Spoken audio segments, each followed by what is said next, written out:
Subscribe किया है। आपने किया क्या? अगर नहीं किया तो कीजिए ना। चलिए, आप सब लोगों का स्वागत है। बहुत बहुत धन्यवाद आप सबको।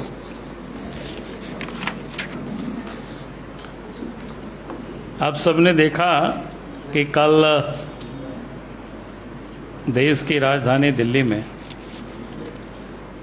ओवी रामलीला मैदान में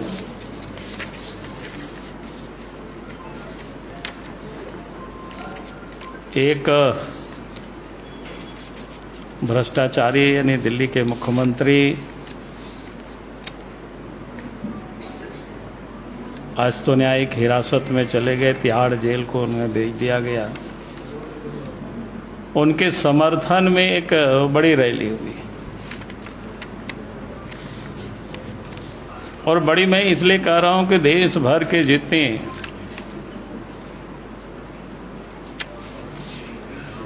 जो भ्रष्टाचार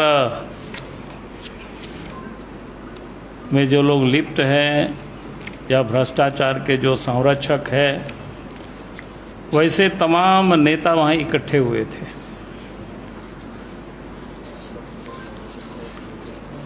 अब नाम ये लोग बार बार जिसको दुहाई देते हैं कि भाई संविधान को बचाना है, लोकतंत्र को बचाना है, और वास्तव में उन लोगों की बात सुन करके लगता है कि लोकतंत्र को उन लोगों ने अपना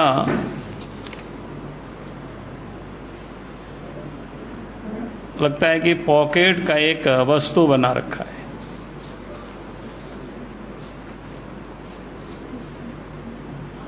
भाई, लोकतंत्र में कानून सबके लिए बराबर होता है, चाहे वो आम जन हो, चाहे कोई खास व्यक्ति हो। यानी सबों को कानून का पालन करना होता है।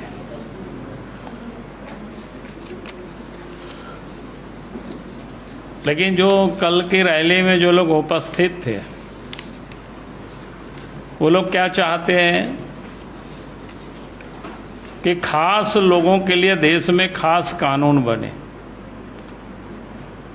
यानी उनको आम जनों की तरह कानून उनको ट्रीट नहीं करे। इसलिए आपने देखा होगा कि झारखंड में भी जब हेमंत सोरेन को ईडी ने पूछताछ के लिए कितना सम्मान भेजा था, कितना 10 नोटिस भेज चुके थे। आप ये सोच सकते हो, उसी प्रकार के दिल्ली के मुख्यमंत्री में अरविंद केजरीवाल को लगातार ईडी वाले नोटिस दे रहे हैं, नोटिस पर नोटिस दे रहे हैं, लेकिन वो उपस्थित नहीं होना, उसका अनादर करना, ये क्या दर्शाता है? अगर ये लोग लोकतंत्र के हिमायती होते तो ये लोग कानून का पालन करते। भाई, उनको नोटिस दिया, चले आते और अपना पक्ष रखते, अपनी बात रखते, अपने बताते। लेकिन उसको सिरे से नकार देना, ये तो कह सकते हैं कि भाई ये तो लोकतंत्र को ही ये लोग नहीं मानते हैं। लोकतंत्र को भी ये लोग अपने ढंग से चलाने की ये लोग कोशिश करते हैं।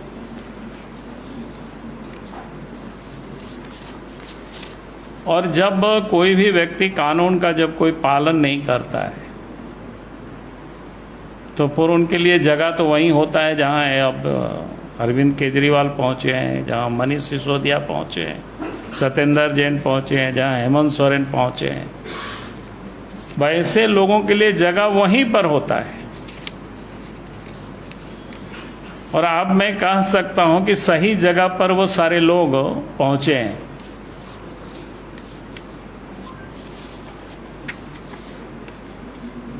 तो ये लोकतंत्र के नाम पर लोकतंत्र को ये मजाक बना देना, ये कहीं से भी उचित नहीं है, और देश की जनता उसको कभी बर्दाश्त नहीं करेगी। आप तो देश के प्रधानमंत्री नरेंद्र मोदी जी के नेतृत्व में मोदी जी ने साफ साफ कहा है कि जिन लोगों की ने जनता की गाढ़ी कमाई का पैसा को लूटा है या सत्ता में पहुंच करके जिन लोगों ने गड़बड़ किया है कि उनसे पाए उसको वसूल किया जाएगा। और उस वसूली के अभियान में पिछले 10 वर्षों में इस देश के अंदर में 1 लाख करोड़ से भी अधिक की संपत्ति जब्त की जा चुकी है।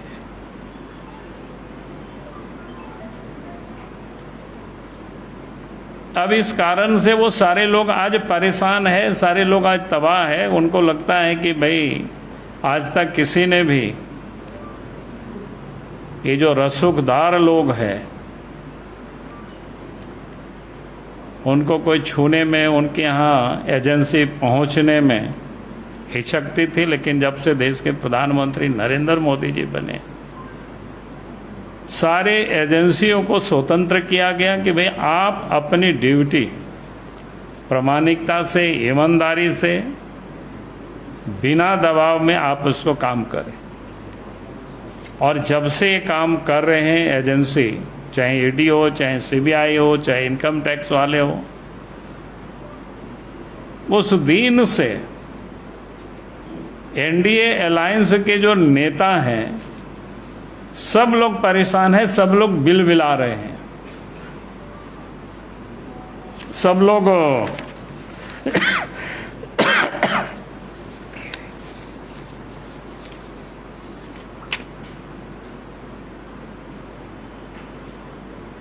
आज बहुत सारे लोग परेशान देख रहे हैं क्योंकि ये लोग सत्ता में रहते हैं तो जितना लूटना है लूट सको तो लूटो। आप झारखंड को ही आप देखिए ना, दुनिया की बातों में ही जोड़ देता हूँ। अगर आप झारखंड में ही देखेंगे, किसी से भी जाकर पूछिए, भाई आम लोगों को नदी की बालू भी नसीब नहीं होता था अपने घर बनाने के लिए, प्रधानमंत्री आवास बनाने के लिए नसीब नहीं होता था, लेकिन सारे नदी की बालू झारखंड से बिहार, बंगाल, क्या बोलते हैं, यूपी, दिल्ली, सब यहाँ से तस्करी हुआ। किसी से भी जाकर पूछ लीजिए, जो नदी के किनारे में जो लोग रहते हैं, जो गांव रहते हैं, वो लोग बताएंगे आपको। जितनी भी पत्थरे थे वो भी सारे इलीगल खदाने चल रहे, चलाए गए, जहाँ से पकड़े गए हजारों करोड़ रुपया को। तो ईडी ने भी जो चार्जशीट जो दाखिल किया उस समय साहेबगंज में ही, एक जिला में, वो भी साहेबगंज, और बाकी पूरे राज्य में सब जगह ऐसी है, चाहे कोयला की हो, चाहे पत्थर हो, बालू हो, जमीन हो। तो ये सब जाने कि भाई किस प्रकार से लोगों ने जम करके लूटा है, जम करके लोगों ने घोटाला किया है। आगे भी जांच होगी तो आप देखेंगे, जैसे वो तो दारू का कांड घटना है वहां पर दिल्ली में, जिस घोटाला के कारण कई एक मनीष सिसोदिया, अब तो मुख्यमंत्री अरविंद केजरीवाल जेल चले गए। और आप देखेंगे झारखंड में भी जब उस दारू घोटाला की जांच होगी जिस दिन, यहां भी कई एक अफसर और मुख्यमंत्री भी नहीं बचेंगे। यहां तो शर्तें बदल बदल करके लोगों को काम लोगों को दिया गया है। आप सबको याद होगा उस वक्त भी हमने ट्वीट किया था, मुख्यमंत्री को हमने पत्र भी लिखा था, टेंडर क्यों रद्द किया गया, नया नियम क्यों बना, किसको टेंडर देने की तैयारी हो रही है, नाम तक का मैंने उल्लेख कर दिया था। और बाद में फिर टेंडर हुआ तो फिर उन्हीं सारे कंपनियों को काम मिला, बिल्कुल स्पष्ट है। तो ये लोग किस किस प्रकार के लोग हैं, कैसे ये लोग मैंने क्या बोलते हैं, जम करके, जिसको कहते हैं ना घोटाला करना, जम करके लूटना, ये लोग के फितरत में। अब ये लोग रो रहे हैं कि भाई मोदी जी हमें परेशान कर रहे हैं।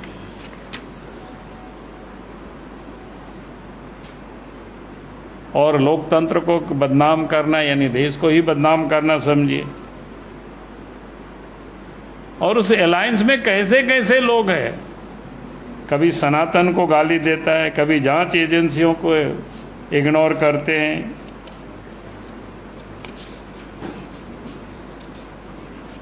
जनता को गुमराह करते हैं, फिर जोर जोर से चिल्लाना। जैसे होता है ना, हम लोग देहातों में क्या लोग कहते कि हम लोगों के गांव में पहले जमाने में बहुत चोरी होता था, तो रात में सिंधकट्टी होता था, गांव के घर के लोग जग जाते थे, आवाज देते थे चोर चोर। जब गांव के लोग भी दौड़ने लगते थे, चोर भी चोर चोर चिल्लाते थे। आज एनडीए अलायंस में जो घटक दल है, जो नेता है, चाहे कांग्रेस पार्टी, चाहे जितने भी जो लोग, सबकी स्थिति आप देखेंगे वही हालत है। भाई चोरी भी करते हैं और चिल्ला भी रहे हैं।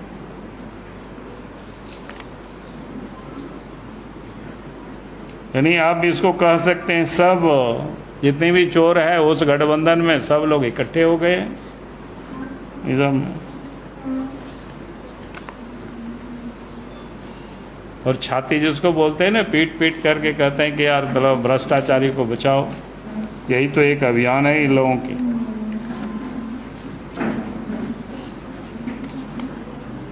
इसमें से कैसे कैसे लोग हैं आप सब लोग देखे होंगे उस गठबंधन में। सनातन को समूल नष्ट करना, हिंदू देव देवताओं को गाली देना, लेकिन उस पर ये लोग कुछ बोलते नहीं है।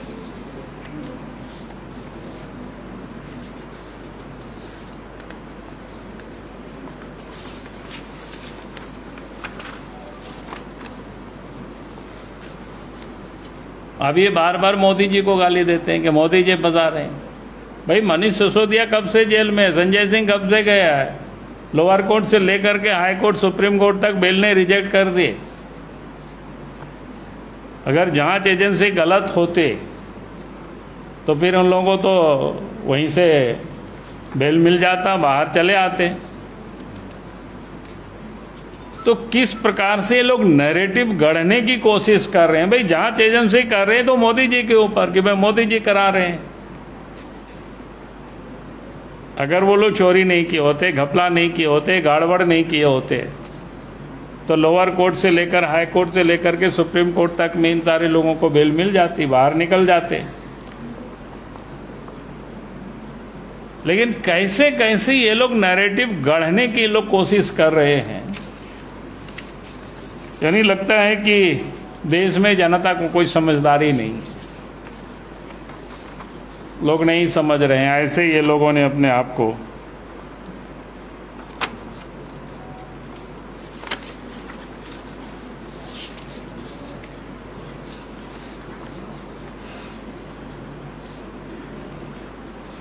दिल्ली के नेता तो हम लोग जानते ही हैं, वो क्या बोलते थे, खाटी ईमानदार। लेकिन खाटी चोरी के आरोप में वो सारे लोग आज जेल में। झारखंड में तो जब भी हेमंत सोरेन के ऊपर तब क्या बोलता है कि हम खाटी आदिवासी हैं। हम बोले भाई आदिवासियों को क्यों बदनाम कर रहे। आदिवासी बेचारा मेहनत करके कमा करके खाता है, लूट के कभी किसी का नहीं खाता है। लेकिन ये लोग विक्टिम कार्ड खेलते हैं, आदिवासियों के नाम पर ये लोग खेलना शुरू करते हैं। आज हम हमको बता दीजिए, सर्वसाधारण कोई भी ट्राइबल कहीं आपको हिस्ट्री सीटर कोई गुंडो भी नहीं मिलेंगे आपको।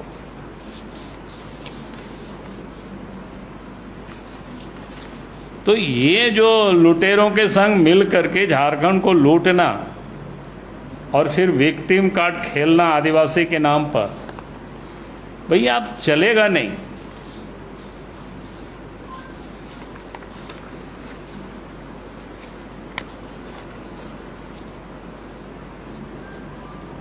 अब लोग किस प्रकार से आप देख रहे होंगे, बगल के पड़ोसी राज्य के जो लालू जी है उसके बारे में बताना क्या, हम सब लोग जानते ही हैं।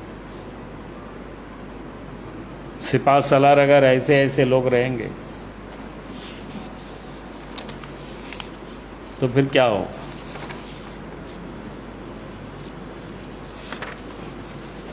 हर घोटाला कोई आज का ही लोग नहीं है घोटालेबाज, ये लोग पहले से भी।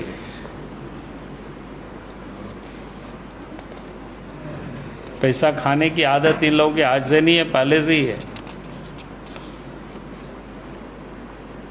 पहले चूंकि इनके हाथों में सत्ता नहीं थी तो हम लोग याद करते हैं ना कि उस समय जब पैसा इन लोगों के घट जाता था तो नाकेबंदी कर लेता था और पैसा वसूलता था। उस समय कहावत चलता था नहीं, नकेबंदी नहीं है टकेबंदी है। अब सबको याद दिला रहे हैं। जब 5-6 MP दिल्ली जीत करके गए तो वहाँ सौदाबाजी कर लिया पैसा करोड़ों में, तिहाड़ जेल गए शिबू सोरेन जी, सबको पता है, कोई नई बात है नहीं। हेमंत सोरेन जी सत्ता में आए तो लूटना शुरू कर दिए, एक भी चीज को नहीं छोड़ा।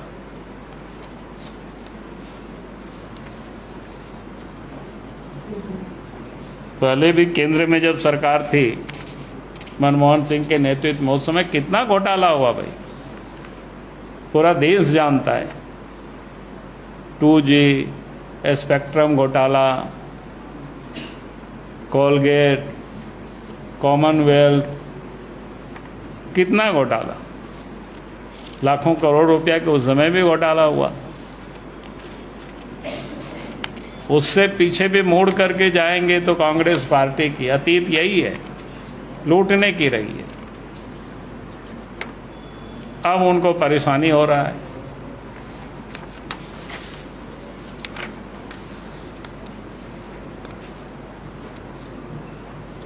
पड़ोस में आपका तृणमूल कांग्रेस है, बंगाल में तो वो भी क्या कैसे बोलते थे। और पिछले दिनों उनके मंत्री और उनके मंत्री के महिला मित्र के घर से कितने करोड़ टका मिला, वो पूरा दुनिया ने उसको देखा। पैसा वो भी कहाँ से वसूल किए थे, शिक्षक बहाली में, बाकी और सारी चीज़ों में। तो आज कौन इन सारे लोगों को नहीं जानते।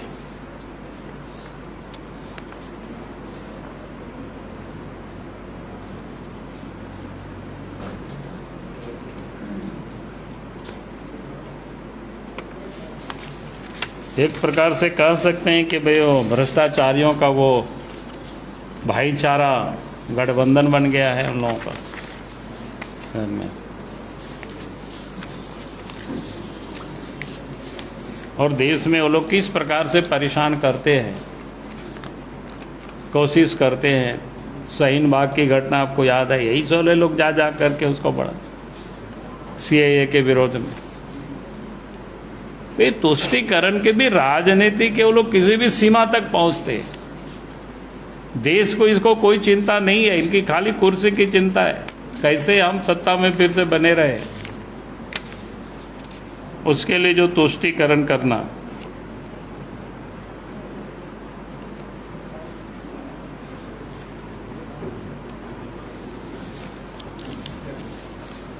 हम तो कांग्रेस पार्टी से कुछ सवाल जरूर करेंगे कि उन लोगों को बताने चाहिए भाई। आज तो हालांकि मैं देख रहा था सुप्रीम कोर्ट ने उनको राहत दिया है चुनाव में, लेकिन उनको बताना चाहिए भाई इनकम टैक्स ने जो नोटिस दिया वह सही है या गलत है। भाई उन्होंने समय पर आप आए करते हैं तो उसको रिटर्न तो आपको जमा करना पड़ेगा।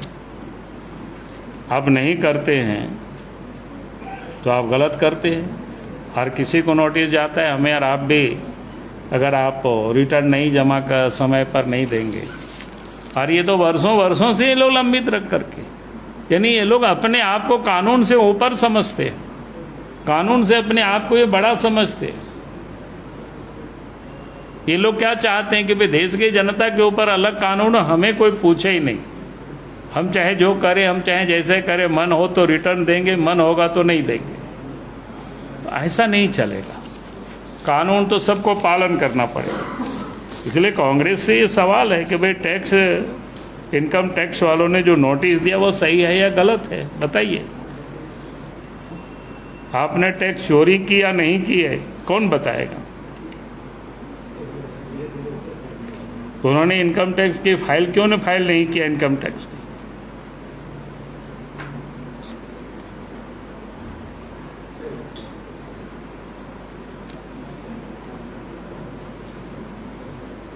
अब आम आदमी पार्टी है, शराब घोटाला में उसको जेल क्या बोलते हैं, कोर्ट से बेल क्यों नहीं मिल रहा है? तो उनको कोर्ट में लड़ना चाहिए ना। अगर गलत किया है तो कोर्ट से उनको राहत मिल जाएगी, रिहा हो जाएंगे। तो सड़कों पर वो जा कर के ये कर रहे हैं।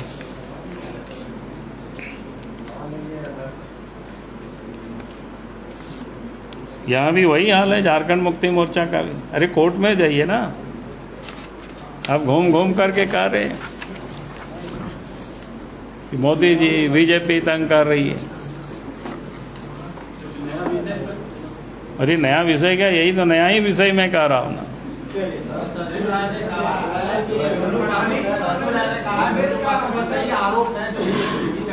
क्या